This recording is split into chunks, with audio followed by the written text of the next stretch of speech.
Today is Juneteenth, and we celebrate this day in American history to commemorate the end of slavery. It's an important day in our nation's history, so let me start off by making it clear. I have no beef with this holiday, no beef with the celebration of this holiday, and I take no issue with it being a federal holiday. The drummed up outrage over this day by some conservatives is actually a little odd to me. Why shouldn't we celebrate the Emancipation Proclamation? I think we can and for damn sure should agree that ending slavery was a positive thing and a noteworthy advancement for Black Americans and all Americans, so I take no issue with this day. In fact, I think it's actually a little odd that this day became a federal and nationally recognized day just 3 years ago. A good step, but probably more of a pander by Joe Biden than anything else. Here was Joe at this year's celebration that happened last week. I'm not sure if he was frozen in another senior moment, a cheap fake again, or if he just doesn't know how to dance to Black music. But either way, I think this day is an important one and quite frankly deserves more attention than frickin' Pride Month, for goodness sake. But I'm a white girl from South Dakota, so my take on it might not matter much. So let me bring in my friend and radio host, Tommy Sotomayor. Tommy, it's great to have you on Juneteenth, but any day. It's on any day, it's great to have you. So I want to ask your take on this, because I see a variety of opinions. There are some Black Americans that love Juneteenth, some Black Americans that think it's just a pandering holiday, and some people who quite frankly don't care and they're somewhere in between. So I got to know, what's your take on it? My take on it is I'm not like a big fan of it, simply because what it represents is that's the time in which the people in Texas realized that the Emancipation Proclamation had already been declared. They were a little bit behind. That's like celebrating a party and they had already had the party and you found out about it later. But that's what's happening. So I'm one of those realists, and I don't want to be looked at as, the panderer on the other side. But that's just how I feel about it. I think that honestly, it was given. No one takes it seriously. No one hit me up this year and said, we're going to be doing this. It's almost like Black History Month. They got the month and they don't do anything in the month. Martin Luther King holiday, they got the day. They don't do anything in the day. I was hoping that you make them somewhat special where there'd be something happening. I don't even have a barbecue to go to today, and I'm really upset about that. Well, we saw the clip. Joe Biden celebrated Juneteenth last week. There was a man in a red sparkly dress there. There was dancing.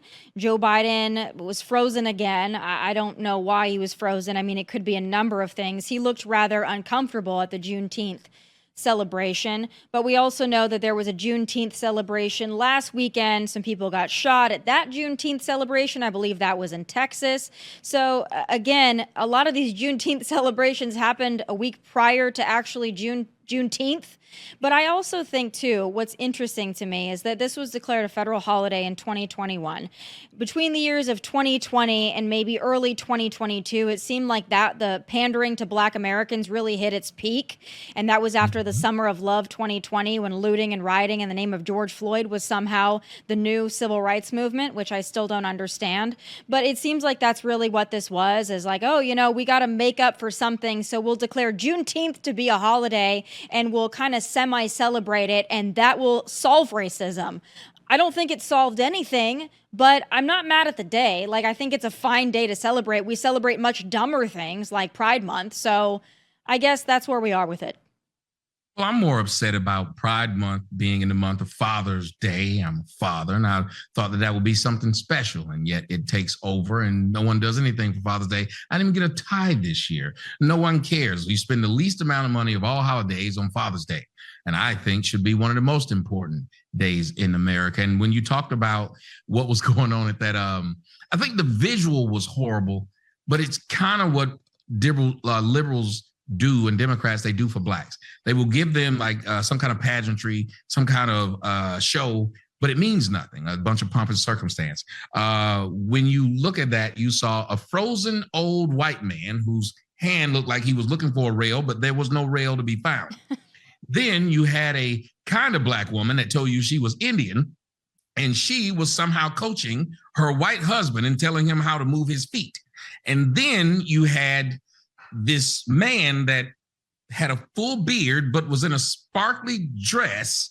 And I'm telling you, just the picture itself, if you'd have put that picture up, let's say 20 years ago, and you handed it to somebody, they wouldn't know what the hell they were looking at. They would be completely confused because none of these things belong. Yeah, I'm still trying to get over the guy in the sparkly dress. I mean, it's amazing though that even with the guy in the sparkly dress, we still notice how awkward Joe Biden looks standing there. He's not just awkward at a Juneteenth celebration, he's really awkward in all circumstances, but I hear behind closed doors, he can really shake his tail feather. I want to bring something up though that you tapped into that I think is an important discussion. So there's a lot of, you mentioned Kamala Harris, her husband is white. AOC, I believe her fiance now, he's white. There's a lot of women of color who talk about how bad white people are, and then they're either dating or they're married to white people and to white men. And these white men are often, I don't know, they seem lackluster, maybe a little bit feminine in some circumstances. I'll never forget having to look at AOC's fiance's open toes in his slides when he was dancing around in Miami, also very awkwardly. But what do you think that is that makes some of these women of color hate white people and say that white people are really, the downfall of society, but then they're with white people? Are you sure you want my answer to this? Well, I opened up this can of worms now, so I got to hear it. Okay, here's my answer, and I've talked about this for years. It's not black people, it's black women. Black women are jealous of white women, because white women have access to two things that they want. One is white men, and two is hair that grows out of their scalp the way that it does. Now, I know you might be laughing right now, but if you looked at the sales of weave, you'd believe that it was. If you watched Angel Reese on stage with 99 inches of yak on the back of her head, you'd realize that I'm telling the truth. When you see that if a black woman would rather go outside with a shower cap on her head than her own hair on top of her head. Now, she's jealous of white women because of this. That's why you see the Caitlin Clark dynamic. And as soon as they get them a white man, the one thing that they've always wanted, it's like if you've ever watched Lion King and you see when Simba was born and they raised him up and said, it's the circle of life. That's how they feel when they get them a mixed child. Don't believe me? Again, it may sound like I'm joking, especially with my cadence, but I'm 100% serious.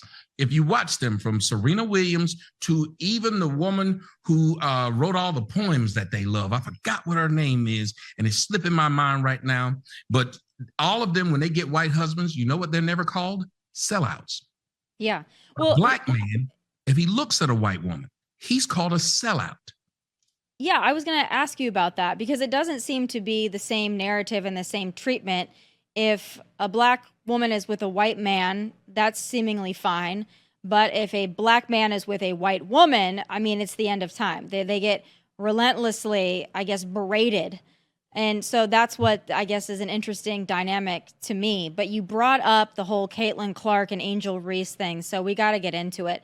Ever since this happened, I was really wondering what your take was on it. And the whole debacle here with Caitlin Clark and Angel Reese and Kennedy and all these girls that are seemingly beating up on Caitlin Clark. And then poor Caitlin Clark, I mean, she's damned if she does, damned if she doesn't. If she stands up for herself, we know what's going to happen to her. But I want to, for those who haven't heard it, I do want to hear Angel Reese and her response to the foul and the special whistle. Let's take a listen to this explanation. A lot of times, and we didn't get a lot of calls. And going back and looking at the film, I've seen a lot of calls that weren't made. I guess some people got a special whistle, but on the flagrant, did you feel like that? The basketball play. Yeah, did you feel like that was the appropriate call or? It's a basketball play. I can't control the refs. They affected the game obviously a lot tonight. So.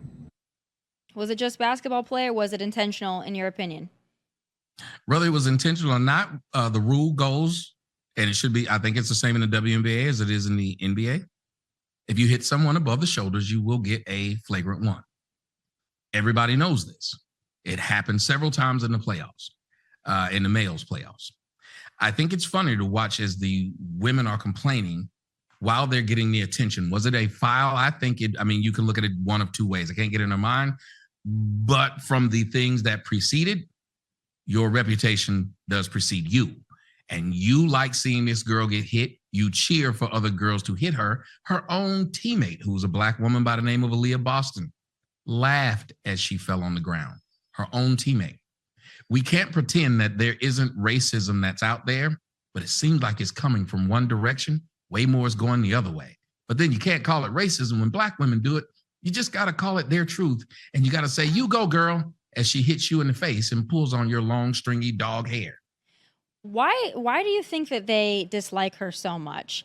I mean, I don't understand it because it's not like Caitlin Clark, besides being just good at the game, it's not like she's really done anything in their face.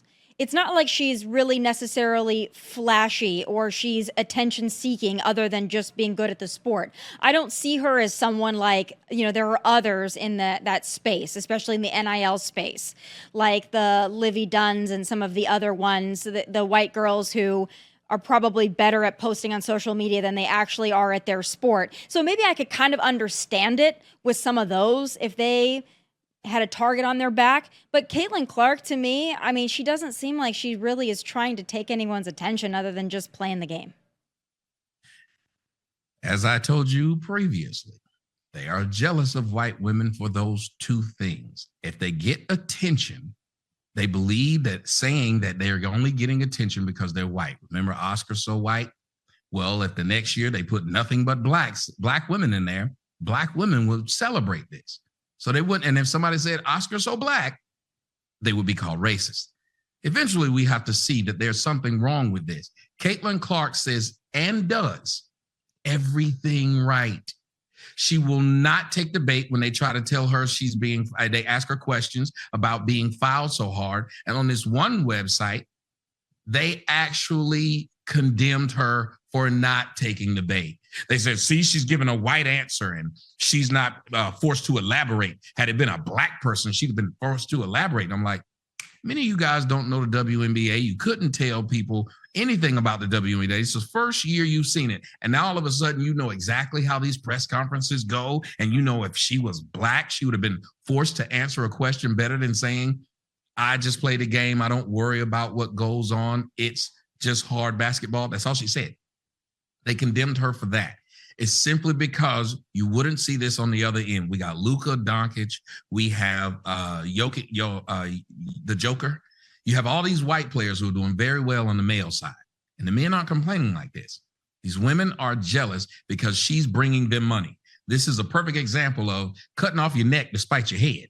No, not nose to spite your face. Neck to spite your head, because the WNBA has not made a profit and is still in line to lose $50 million this year. And yet they'd rather be catty instead of help prop up like the NBA did with Magic and Bird. They didn't play the race game. They let them be friends. Yeah, what is the difference between the way that men treat each other and the way that women treat each other? Because you mentioned, I mean, it seems like to me, when it comes to men's sports, race doesn't really seem to matter much in the locker room. In fact, it's actually a unifying concept, and people watch sports for the unifying concept that it brings, that there are black athletes and white athletes and black fans and white fans and brown fans and Asian fans. And it seems like that's the place where everybody comes together, but it's not the same on the women's side. Is it because women are just naturally catty? I mean, I guess I can speak to that. I think so. I think it's not just a race problem. I think it's a woman problem. I think women, regardless of their color, I think that women naturally are threatened by one another. And I think that's the biggest downfall that faces women, and why we're never going to rule the world, as Beyonce says, is because women are mean to each other. It's like there's not enough spaces for all of us or something. I don't know. But I don't think that women's sports can ever thrive for that reason, and I don't think they're ever going to get over it. Do you? I don't, and I'll tell you what the difference is. You can look at my head, and I'm bald, and when I was young, I had hair. You know what it looked like? Hair that grew out of my scalp. I've never walked around with Tom Cruise hair on my head. I've never went inside of the barbershop and told him, you know what? Give me the Justin Timberlake. But you know what? The black women actually do go into the barbershop and ask for the Rachel. They actually do go in and ask for the blonde and all the stuff that comes with not being them. So of course they're going to have a little bit of hatred towards someone else. As a matter of fact, the white guy who talks black and acts black and can dance black and can rap, you know what happens? We embrace him. We brought white chocolate in. We gave white chocolate that name. As a matter of fact, Pistol Pete Maravich, he used to go around nothing but black players to learn how to play, pass the ball, and do everything that they were doing. Archie Manning sent his son to go play with black players. You listen to Ben Roethlisberger, he sounds like a black guy when he talks. That was something that we embraced, music and everything else. We don't have a problem with the white guy hanging with us because we're men. We rib each other like men, and then we move on.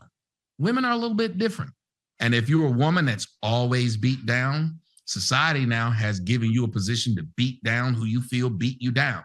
That's why you see white women out in public kissing people's feet. Liberal white women have made the world horrible because they have allowed themselves to be publicly flogged as much as possible. Last thing, Paige Buchers. She's going to be really big. Apparently, she's really good too, like Caitlin Clark. Well, she made sure that she stopped all that racist talk before it happened, because when she got an award this year, she said, I'd like to thank all the Black women that came before me. She was smart. She put all of her success on Black women. Every shot she hit is because of Africa and all of the souls that were lost in the transatlantic slave trade. Every pass she made is for Aunt Jemima and Uncle Ben. She was smart. And I'm telling you, that was the way to play it. Caitlin didn't do that. She thought just being quiet and being good at basketball was good enough. No, ma'am. Pander Express. I just feel like she can't do that though at this point. And I hope that she doesn't. I hope she doesn't get political at all. I hope she just tries to continue with what she's doing and avoid it as much as possible. And I hope they just let her do that. But I also wonder, people are tuning in to watch Caitlin Clark, but I think people are now tuning in to watch people like Angel Reese beat down on Caitlin Clark. So I think it's become like UFC for some people too, that they're watching it looking for the cat fight. I think for me, the only time I really pay attention, because I think Caitlin Clark's great. She's not good enough for me to watch women's sports. I don't care about women's sports. I think she's awesome. I'm never going to watch the WNBA. I don't care who's playing because I don't care. But I do pay attention when I see a story about Caitlin Clark getting beat up on. And that's just the honest truth. That's what pops up on social media. So I wonder if that's going to be the new draw for the WNBA. Sadly, it is, and sadly, it won't last. Just like you said, look, there are more women in the United States than men. And if women are running around, who run the world? Women do. Well, y'all league should be the most watched. It is. But you know what? Women go to more men's games. Doesn't matter what it is, football, whatever it is that women do, women don't support it. So why is it that anybody would believe what they say? Because women are very good at saying things, but not very good at doing things. Men will do things they didn't say. They will do things that they think is correct. If you watch it, a woman will date 5 guys. 5 guys will have different teams that they like. If she likes each one of those guys, she'll start wearing and cheering for his team, wear his jersey, have a closet full of stuff. But I've never seen a man decide that he want to wear a WNBA jersey anywhere. As a matter of fact, I've never seen a woman in a WNBA jersey anywhere. And here's the last part of it. In NBA, guess what they do on All-Star Weekend? Women take off their jobs. They go and spend all the money they can. Many of them, when they had it here in Atlanta, they rented U-Haul trucks to sleep in them just to get close to the basketball players, hoping they can get a one-night stand and that $1 million ticket, that Charlie and the Chocolate Factory ticket of getting a baby and child support for 18 years. You know what I've never seen? A man do the same thing trying to holler behind Brittany Griner, hoping he gets to see her at the WNBA All-Star game. I've never seen a dude say, oh my God, I met Diana Taurasi. And until that happens, women, you'll just be a novelty. You'll be the bearded lady until you get tired of the fair. Oh, wow. Well, there's a lot there. There's a lot there that you bring up. A lot of places to go with that. I want to talk about another woman soon. But first, I want to talk about something that happened last weekend, and that is Donald Trump going to a black church in Detroit. So the media hates this. They hate that he was there. They say that his crowd was made up of white people. I talked about it with a Democrat yesterday, and they were just so upset that there were white people in the audience at the black church, and why would white people be there and look at black people really don't support Donald Trump, and they really don't like Donald Trump. And listen, I'm realistic. I know that Donald Trump's not going to get the black vote, but he's probably going to get more of the black vote than any Republican ever has. And he went to the black church. To me, it felt genuine. He went there to have the conversation. He doesn't go and he doesn't, try to, in my opinion, doesn't try to pander. He just goes and says, I'm going to make your economy better, and that's better for everybody. It was back in 2016 when he said, what do you have to lose? To me, that comes from an authentic and genuine place. But I'm wondering your thoughts on it. Do you think that that was a smart move, good move? Do you think that's a problem that there were a lot of white people in that audience? How do you take that narrative? Look, first off, I think it's a smart move. Heck, I've gotten a few girlfriends that way. What do you got to lose? I mean, that's one of the best ways to get somebody. They look at all the stuff that Dave had and be like, you know what? Why not give this guy a chance? I wouldn't normally, but hey. And that's what the Republicans were saying, and I have no problem with that. It's not as bad as I shouldn't have to tell you why to vote for me. If you don't vote for me, you ain't black, which is what Sleepy Joe gave them, and they were okay with that. I will tell you this, though. With him making reaching out, making these inroads, and you see people like Ice Cube saying, be at least open to the fact that you heard rappers throughout the last 20, 30 years repeating Trump. Trump was never racist until the Democrats told them that he was racist. Before then, never had a problem. No one thought Donald Trump was racist. So I think it's very smart. And here's a bigger thing that I'm telling you. What's really separating right now is black males and black females. Black females are attached to the Democratic Party because all of the policies that are giving away things, they're giving them to black females, not males. And myself and others have been preaching to the black males, why are you voting for a party that sees you as a afterthought? Even with the whole George Floyd thing, George Floyd didn't get anything out of it, maybe a shiny casket, but what else did he get? He got nothing. The women around him got something. All of the women who ran Black Lives Matter got something, but none of the men did. And I think now the men are starting to realize the Democratic Party doesn't care about black males at all. And they're coming over and giving the Republican Party and Donald Trump, a name they know, a chance. Watch the numbers after this election. The black males will be the one leading blacks off of the Democratic plantation. Yeah, I think he's going to get, better numbers than anyone expects, and that really makes the Democrats nervous. But I have to ask you, too. I watch a lot of these liberal pundits and the Biden surrogates and the Biden apologists, and a lot of them are black women. And black women go really hard for Joe Biden, and I don't understand it. I don't hear them talk about Kamala Harris that much. I think they say nice things about her, first black woman, whatever. But they go really hard for Joe Biden. And I don't know what the appeal of Joe Biden is beyond just being a Democrat to black women, and why black women feel they have such a stake in not just the Democrat Party, but Joe Biden. What is that? What is that makes them flock to a really old, elderly white man who has a history of racist thoughts and has said racist things in his history? Why do they go so hard for Joe? Black women love white men who say they like them. Black women have made several things. There's certain things I can't talk about here, but if you would look them up, there are several black women who are with men who are openly avowed racist. But as long as he says he likes a black woman, they will flock after him. I can give you example of white men who've been caught saying racist things. Well, Donald Sterling is one. Black women. Yes. Yeah. Just date or look at or say black women are cute, and they will flock to you. Travis Kelce. It literally doesn't matter. They say that Sean King is black. And he's not. He's a white guy, but because he has a black wife, they love him. And you might not believe, that's why I told you, it sounded funny what I was saying at the beginning. I promise you, you do your research, you'll say, sadly and shockingly, he's correct. If you pander to black women, I'll give you a story. Now, my mom hates when I tell this story, but I got to tell it. In the South, they used to have this thing when I was little called the insurance man. This guy used to drive around your neighborhood, or the black neighborhood, because I grew up in the projects. He would drive there and he would take their money and give them an insurance policy, a death policy or whatever. And it was typically a white man. And his name was Mr. Brinkley. And Mr. Brinkley, when he used to come by the house, my grandmother used to make him a meal and allow him to eat on what she called the good china. China I never got a chance to eat on when I was a kid. China that never got pulled out for the family. But a white man come by, they would literally act different. And these were all of the females in my family. They would pick up the phone and say, hello. And then when they realized it was you, what you doing? Like their whole voice would change. And this was something I grew up with and saw that it was this natural thing. You can look at somebody by the name of Eve. Eve, when she was dating black men, she was considered the pit bull in a dress. As soon as she got a white man, she left her Philly accent. She now has her legs crossed and talks like this, and even got her tattoos removed. Why is that? Wow. Well, I couldn't answer that for you. I'm the wrong person to ask.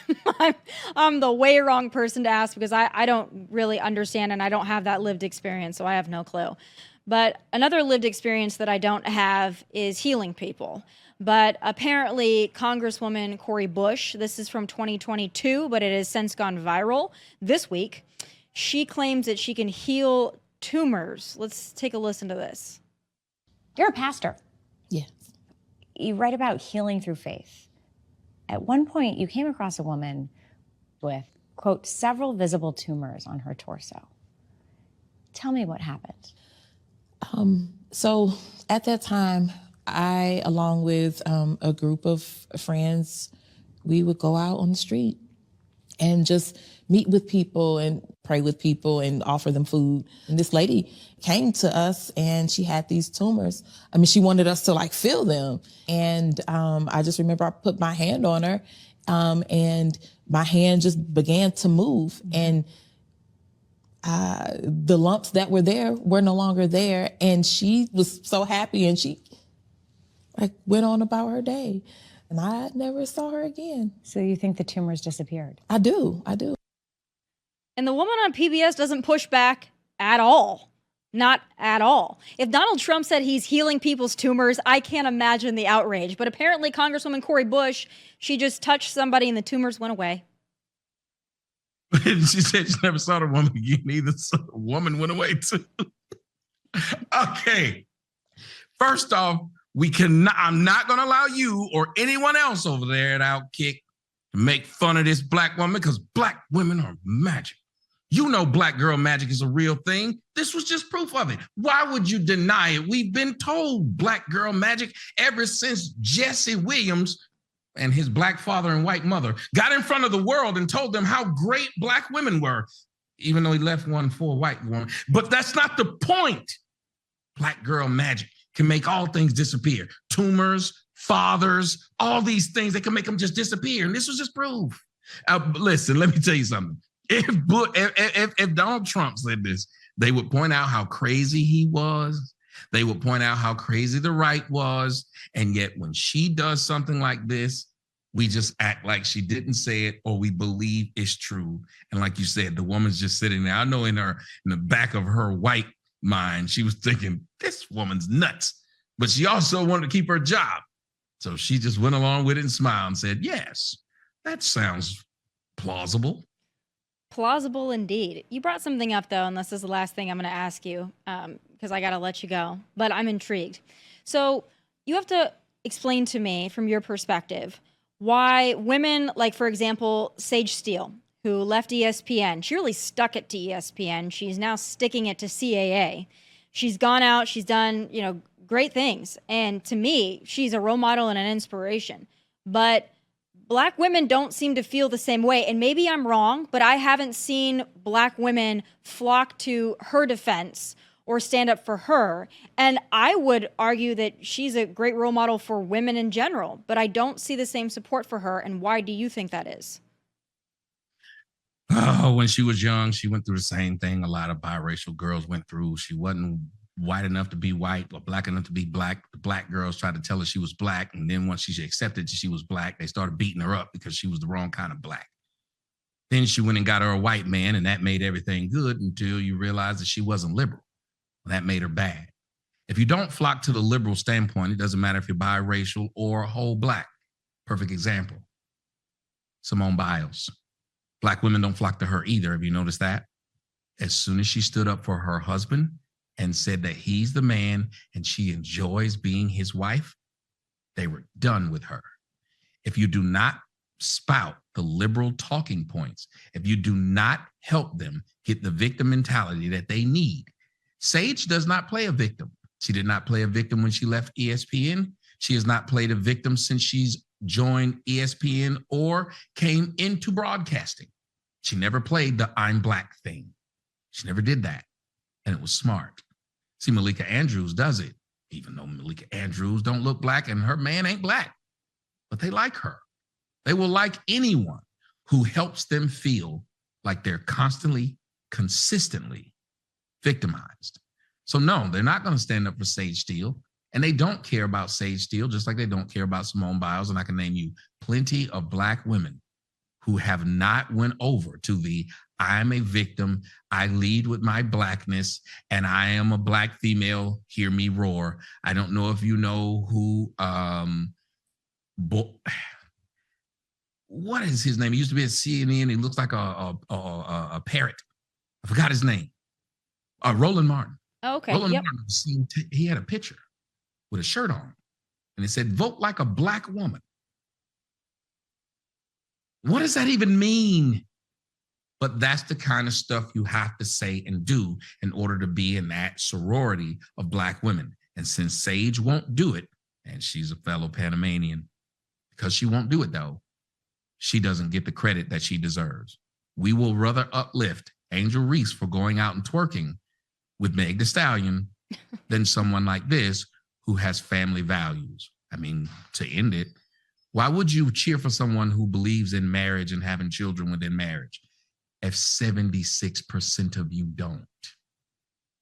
Well, that's, it's an important thing that you bring up. And I think that we've just got a long way to go. But it's great when there's, a little bit of honesty about it. I can't say the things that you're saying. And a lot of the things that you're saying, I have no concept of. But when you explain them, it's great to have that perspective. So I appreciate that. And I appreciate you being with me on Juneteenth, the day that's been a federal holiday for 3 years now. Not sure why it took so long, but I'm sure we're going to see a lot more of that leading up to the election, a lot more pandering, a lot more trying to make people feel special without actually doing a damn thing for them. So I think it's just kicking off now as we get into the summer. It's going to just get even worse. But I appreciate you, Tommy, as always, for saying the things that you feel and not giving a damn who it offends. And I have a lot of respect for that, as you know. No problem. Hey, I enjoy being the white whisperer. It's just what I do. I try my best to explain some things that maybe they don't understand, but many of them I think that everyone understands. We just can't say them. And when I say we, like I know you said that I can say some of the things, but as you've seen by me getting flagged, blocked, and all of this stuff, I can't say it either. It's one sacred cow that you cannot slaughter. Well, you are doing your best. That is for sure. Tommy, I always appreciate it. Thank you so much for sticking around for such a long time and having these conversations with me. I hope to see you soon. God bless you. Happy Juneteenth. And I'd love to talk to you after that first debate for the post-mortem on Joe Biden.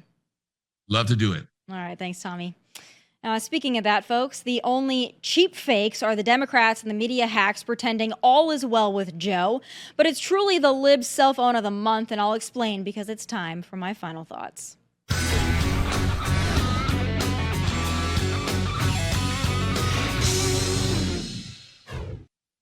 Cheap fakes, deep fakes, misinformation, disinformation. The Democrats, kind of like their senile leader, are making up words and phrases and clauses again. All week, they've been doing their damnedest to convince us what we are seeing and hearing from Joe isn't real. KJP even went so far as to lie and say certain videos were manipulated.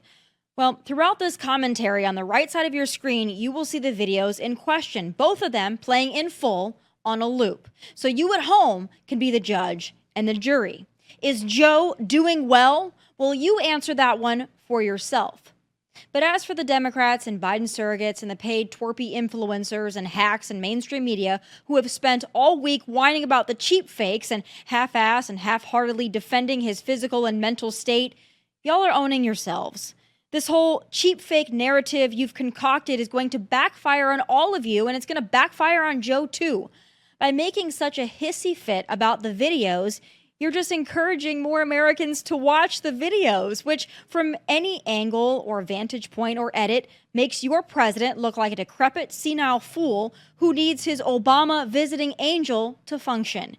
And worse than that are the so-called journalistic publications who are trying to distract from frozen Elsa Joe by claiming Donald Trump is actually the one who is struggling. Y'all are doing the most to make fetch happen, and it's not happening, and it's not fetching. So drop the act.